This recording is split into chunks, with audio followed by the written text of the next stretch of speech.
Hey, how's it going?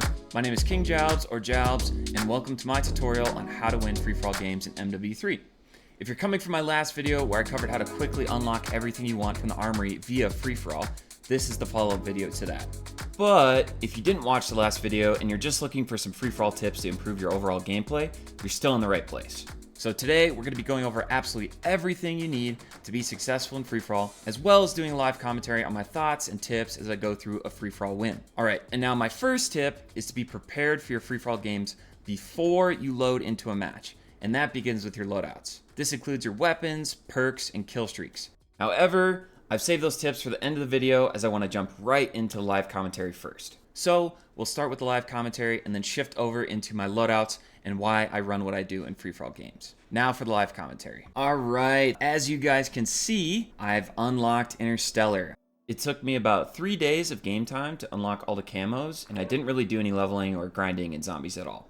But enough about camos. Let's jump into my second tip, which is to learn spawns at the beginning of the game. And there are 3 key pieces to this. The first one is how many people are in the lobby. As you guys can see, we only have 7. Oh, now we've got 8 people. And the amount of people that your game starts with will actually influence where people spawn. And you guys will get a little bit more familiar with that the more free-for-all games you play. And my second part of that tip is that you can actually select your loadout late and kind of see where someone is spawning or what weapon they're actually running. It's kind of a little cheat. It doesn't always show you someone that's really close to you, but it is something that definitely helps you out here and there. And now if you know the spawns, I know for a fact that there's going to be someone here right there because I went ahead and put together a spawn guide for you guys. I've put it on my Twitter account, and I've got a link to it in the description below. But basically all you'll need to do is go to my Twitter account, go to the bookmark, or bookmark the tweet, I should say, and then just pull it up whenever you guys are playing free-for-all. But yeah, paying attention to, I didn't really mean to slide there, paying attention to spawns and how many people load in the lobby with you are super important.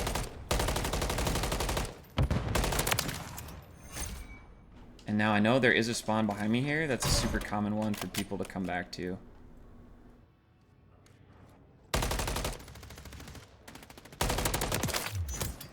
I don't know if he killed this guy. I don't think so. This guy's gonna jump off and shot me. Yeah, pretty sure.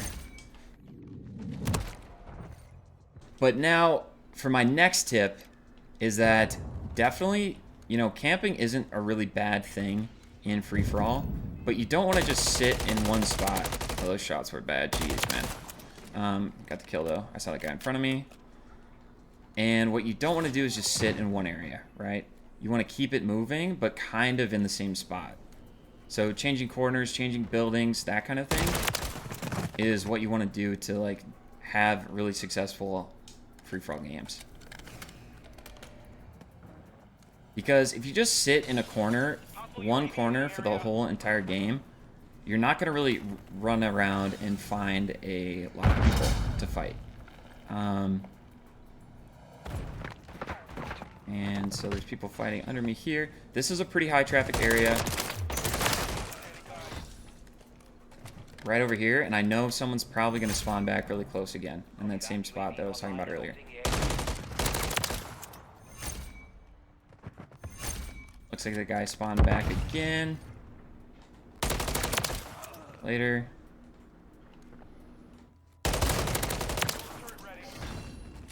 We got a remote turret on, so I'm gonna put this down here actually. It might not be the best spot for that. Ouch.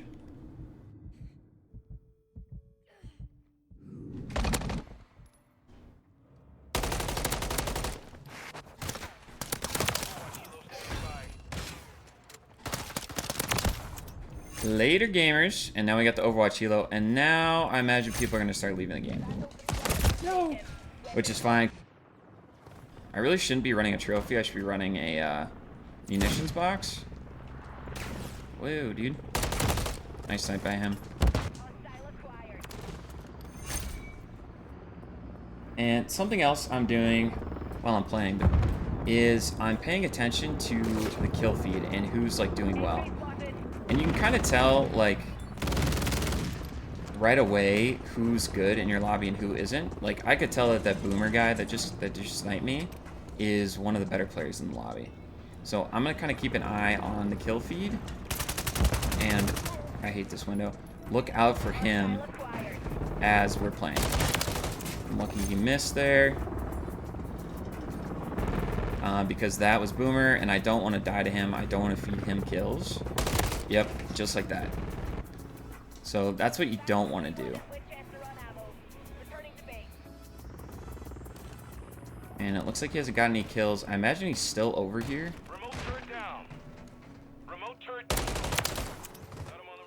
And this guy got him. So, you know, just by watching the kill feed, I knew that Boomer had died there. And that... Oh, there's Boomer again. Oh, I thought he ran down. That was a good play by him.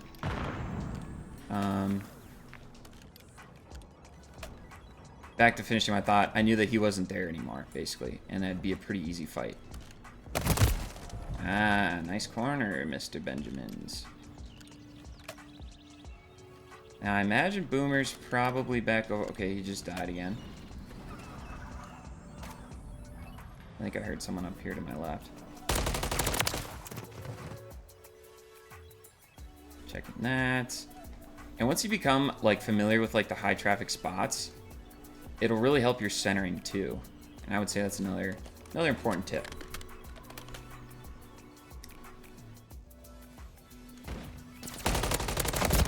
Ooh, good shots from him. Surprised I didn't kill him there.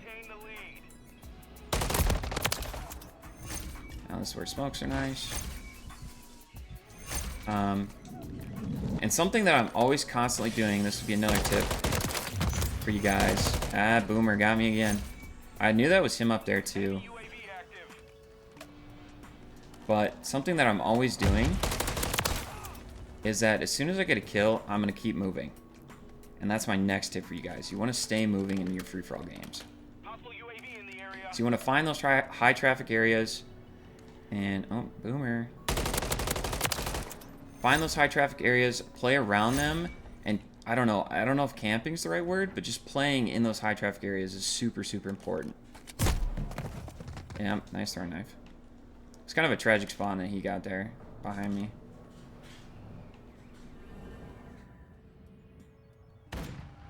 Yeah.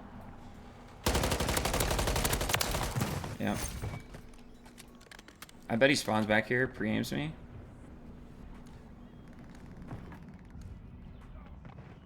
Nope, I guess not. Okay.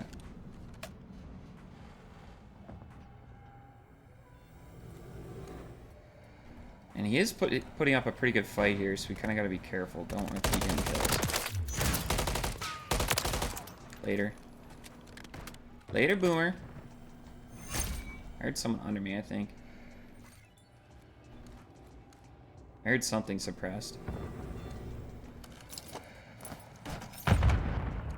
Wouldn't surprise me if he comes back.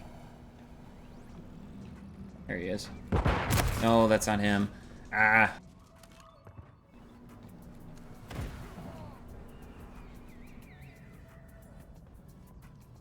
Dude, I hate this window so much.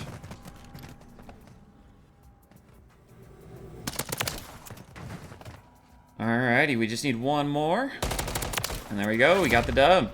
Boomer put up definitely a really good fight there. Went 30-11 overall with a 2.5 KD.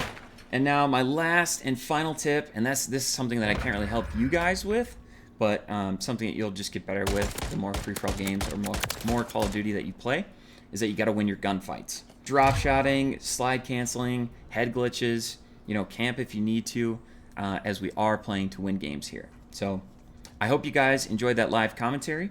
Now we're going to switch into the loadouts, your weapons, your perks, and kill streaks that you should be running in these games. First up, in terms of loadouts, are the weapons. And right now in Modern Warfare 3, assault rifles are definitely the meta on almost every single map in the game. And honestly, you really can't go wrong with like any of them. The Holger is amazing, MCW, MTZ is good, FR 5.56 and the DG, those are all good too. And you can even make the SVA 545 work if you want.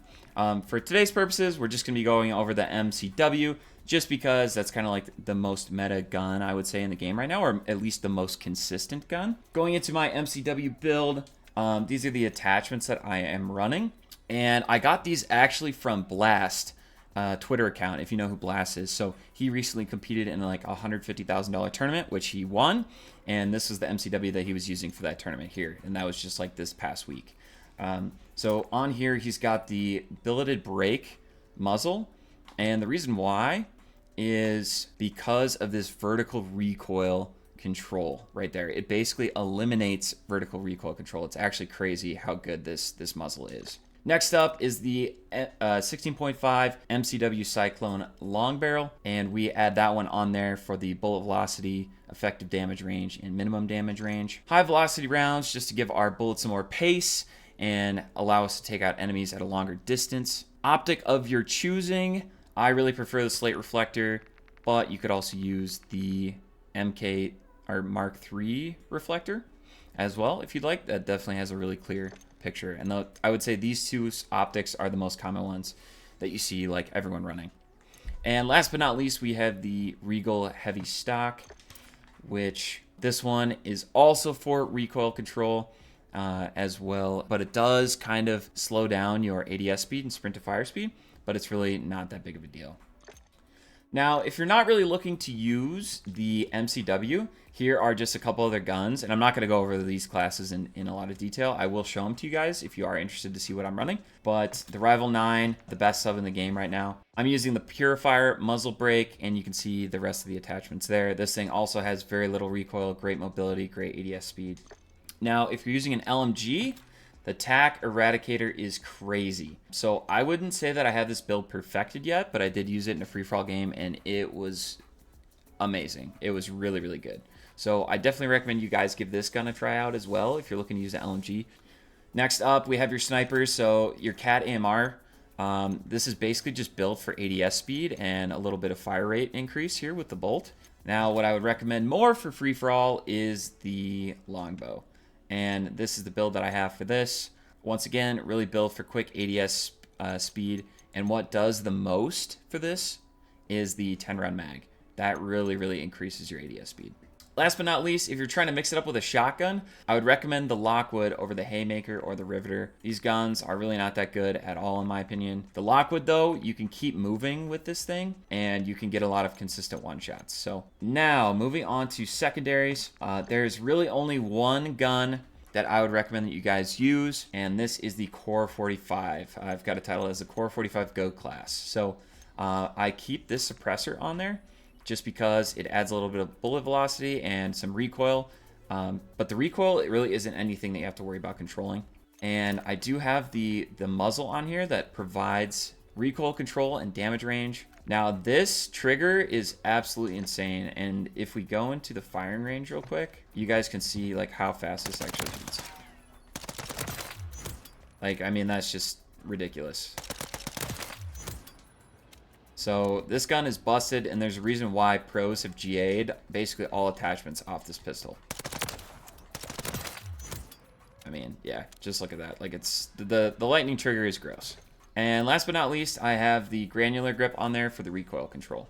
Now, I don't have a fifth attachment on there. Like, if you're playing in a core mode, you could throw on some hollow point rounds if you want to kind of mess with your opponent a little bit. If you want, you don't really need them, especially in free-for-all, but you can just throw them on there. You don't need an optic. I wouldn't use a laser. Magazine really, really, really reduces your ADS and mobility, so I would stay away from a mag. And the stock also is just really not that good. Like, you don't need that much recoil control on the pistol. So maybe if you use the conversion kit, right, that stock makes sense, but otherwise you don't need it.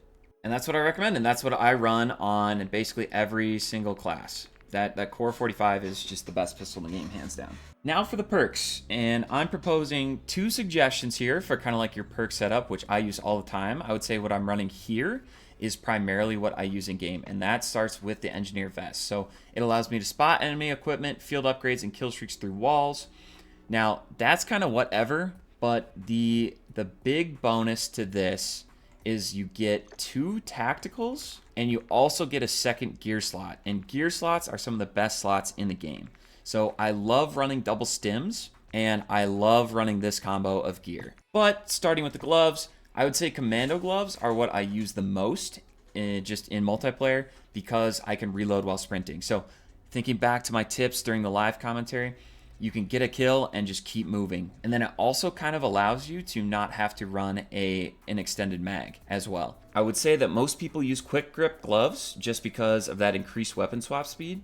I don't really think it's that crazy, especially when you're running a pistol as a secondary, because you already pull that out really, really fast. So I much rather prefer to be able to continuously reload while I'm sprinting. But another good option is your marksman gloves, which reduces weapon sway and flinch while ADS. Especially if you're sniping, I would highly recommend that you use these over any of the other gloves in the category. Now for your boots. Boots are very straightforward, and free-for-all is very similar to S&D or search and destroy, where footsteps down is really important. In my opinion, you have to run covert sneakers. And now onto the gear, and this is where you can get a little creative. So I really enjoy EOD padding and Ghost TV camo. Ghost, obviously, while I'm moving or while I'm flanking, I'm not going to be on minimap when people are calling in UAVs. And EOD padding just protects me from grenades. Now, if people are spamming tacticals the entire game, then I just swap this out for tac mask. However, there are some other good alternatives. And one that I would recommend that you guys use, especially if you're having trouble finding people around the map, is your black light flashlight.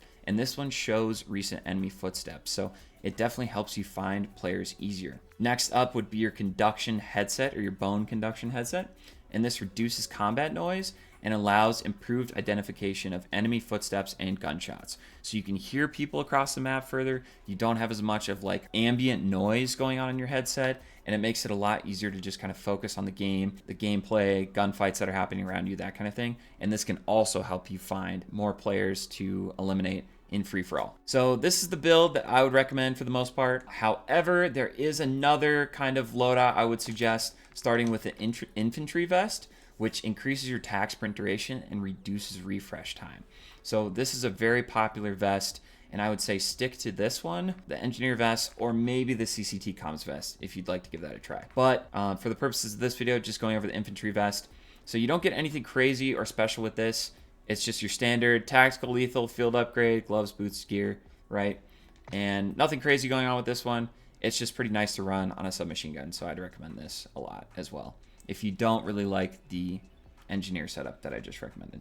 Now, finally, we have our kill streak. So first up, and I would say in 99.9% of your games, you should be running a UAV. It just really helps you find other players around the map, and it can help you start building a good lead or building towards some higher kill streaks. Next up, I would recommend the counter UAV as well, because this will slow down everyone else in the lobby. It'll be tougher for them to find other people to eliminate, and it'll allow you to kind of get a lead in the game. Next up, now if you don't want to run a counter UAV, and you prefer actual kill streaks, this is where I would recommend things that are autonomous, that will get kills for you while you're still running around the map. As you saw in the gameplay, I used a remote turret, and I think it got me like 1 or 2 kills. Remote turret's okay, especially if you know a really good spot for it. Then I'd say, go ahead and use it. Also, it's only 7 kills. But I would say the Overwatch Helo and VTOL Jet are definitely my preferred options. If you can get one of these going, this is gonna get you probably, I would say like 2 to 3 kills. The Overwatch Helo is, and the VTOL Jet is probably good for like 3 to 4, I would say, depending on the map. And what this is going to do is force people to go inside. They're not going to be able to run around the map. They're not going to be able to just kind of go wherever they want and find other players to eliminate. It's going to keep them kind of stuck in one location for the most part. Meanwhile, you are still free to run around the map and eliminate people yourself with your guns. Now, if you are good enough to get a chopper gunner or like a gunship or something, definitely feel free to run those. Like, there's nothing wrong with these kill streaks. The only thing is, if you're playing against other good players, they're just going to sit in the building and not let you kill them with a chopper gunner kill streak. Like, yes, it's going to slow down other people and they're not going to be able to eliminate other players really quickly. But I don't know, in my experience, chopper gunner just really isn't that great. And it's also super map dependent, whereas the VTOL and the Overwatch Helo aren't. All right, so I hope you guys enjoyed the video and you enjoyed the live commentary of the free-for-all win. If you did, definitely don't forget to hit that like button and subscribe to the channel. I'm going to be pumping out some more free-for-all content here definitely in the future, as well as a ton of stuff related to Season 1 for Modern Warfare 3. There's going to be a ton of stuff coming out, and I'm really excited to record some awesome videos for you guys. So thank you all for watching, and I'll see you all in the next one.